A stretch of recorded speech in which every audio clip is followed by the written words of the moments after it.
I'm Kenneth Compton. I work for CES in a lot of different areas, one of which is the Cooperage. What we need to set up the speakers in the Cooperage 2 is everything right in front of us. 2 Mackeys, 2 stands, mic cables to run from the Mackeys to the back of the wall, 2 cables to run from the DI boxes into the mic cables, and then some mats to clean it all up. I'll show you how that looks here right now. So first, we're going to need to set up our speaker stands. These you want to pull where all the legs go different directions, that way they come out. Pop them down and set them up around the corners here. And then as you can see, there's a locking mechanism that keeps it in place. You switch it over to raise and pull up.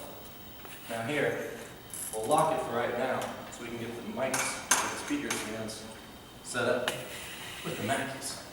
For this, these are about 40 pounds, so you've got to be able to lift with your back. Up and into the hole on the bottom. Now, we can safely raise it.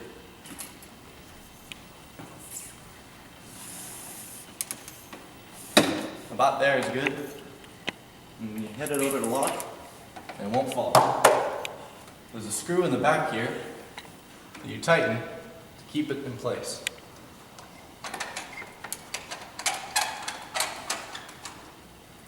Perfect. Now I'll show you how the inputs look. First thing you're going to need is this cable.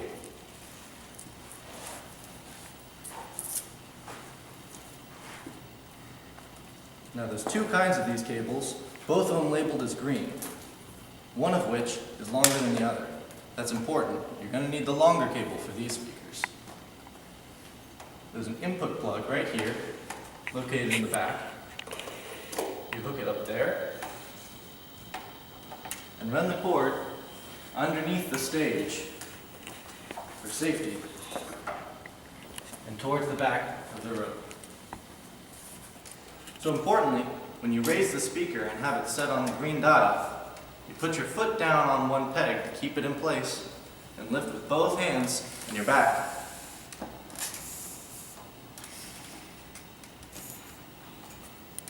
Then switch it over to the red lock, you should be good to go. Now importantly on this side, you might get some slack, and you're going to be dealing with a presenter most likely right here. So, to keep them safe and keep the area clean, we make sure that the cable is well grounded around the base.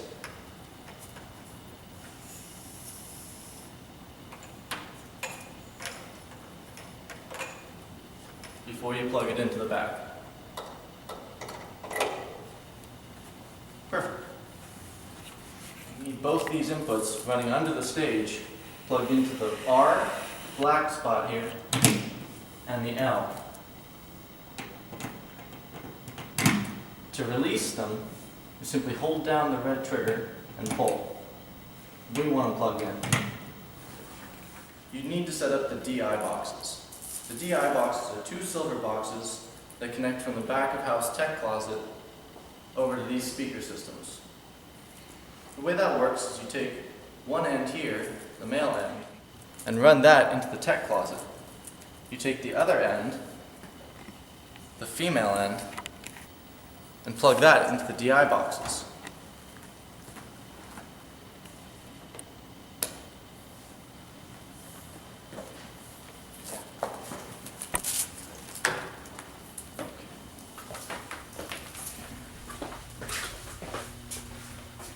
The DI box cord goes in any one of these inputs, but you might as well use 3 and 4.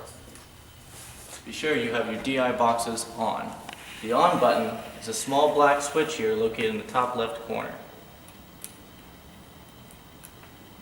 It'll start blinking with a little red light. That's the indicator. For the DI boxes, they use a 9-volt battery. This battery is located in this small compartment here. If the lights are ever not flashing, the battery simply needs to be replaced. There's a screwdriver and the right tools to do so in the tech closet. To turn the system on, there's 2 master switches located here and here. Simply flip those.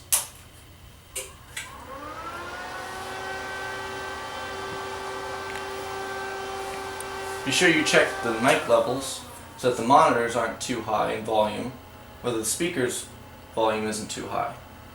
That's located at the main here, and these two monitor outputs here.